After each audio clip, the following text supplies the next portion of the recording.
Hello beer tubers and welcome to another beer review with me, Peter, the master of hoppets. Today, in a slightly echoey room in Alsace, drinking some beer. It's blazing outside.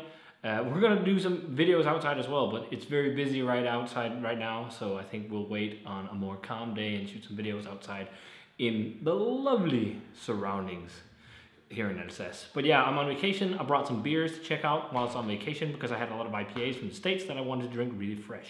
And one such beer is this one that I got from Jose that I'm really stoked about trying. This is from Mcilhenney Brewing, and this is their Muntz, a New Zealand rye IPA. So as far as I can gather, this is basically Alpine Beer Co.'s take on their original Nelson, just slightly tweaked. So Alpine Beer Company, Mcilhenney Brewing is the people that were the OG Alpine Beer Company. Nelson was one of their most famous beers. If you're an OG beer geek, you'd know that beer. That was a really juicy, fruity beer that was slightly hazy before the whole haze craze on the East Coast. And it was hazy due to dry hopping methods and stuff like this. Still West Coast in style and still bitter and whatnot, but quite fruity. I think it might have been a little less bitter than what was, usually common on the West Coast. But Mcilhenney does Muntz. And I think Green Flash still has the rights to the Alpine beers, so that's probably why. And it's also not like exactly the same beer, but it's a New Zealand rye IPA, kind of like that beer. So 7.2%, hard work and good beer, as it says here. I'm really looking forward to this. This is probably the beer I was looking forward to the most from Mcilhenney. So thanks a ton for the beer, Jose. It's 7.2%, and the grains are 2-row, Golden Promise, flaked rye, and acidulated malt. And then they use Nectaron and Nelson Sauvin beer hops. And we got it poured here. Maybe I should just pour a little bit more to get some head retention going in the glass, because it's funny, when we pour it out, yeah, it looks quite hazy. Almost looks like New England IPA. Look at that. I mean, it looks more orange on camera than it is in real life. It's actually quite bright yellow with a slight orange hue in real life. I think a lot of people would mistake this for a hazy. But yeah, this looks great. Thick white head. I can smell the aroma already, so let's check it out. Oh man, that is a Nelson bomb. I think a lot of people blind, this smells like New School West Coast, but a lot of people blind might think this is a New England IPA because it's got so much juicy Nelson aroma.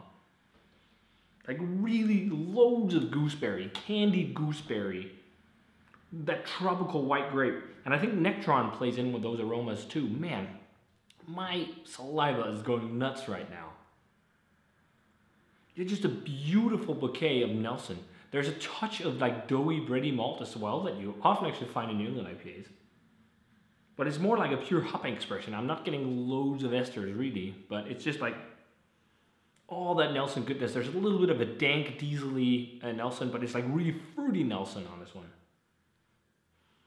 And then there's like a little bit of a almost like zesty grapefruit vibe, not loads, but a little bit. There's definitely also passion fruit going on. So I don't know when this can was canned, but I think it's around the 4-week mark. This is one of the first runnings they did of cans. It smells really good. I'm stoked to be trying this. Let's check out Muntz. Cheers. Thanks a ton, Jose.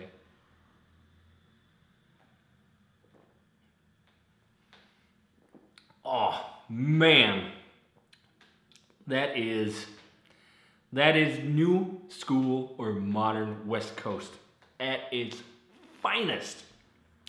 One of the big things with modern West, man, this is so funny. I'm brewing a beer at work. It's got other hops as well, but I never took inspiration from this specific beer. It's more the slice thing, but it has a similar like dryness and bitterness. It's really funny. It drinks like 70 IBUs, maybe 65. Fuck, that's delicious. It's like not heavily saturated, but it's popping flavor, and it's like really like a crusher you could drink all day.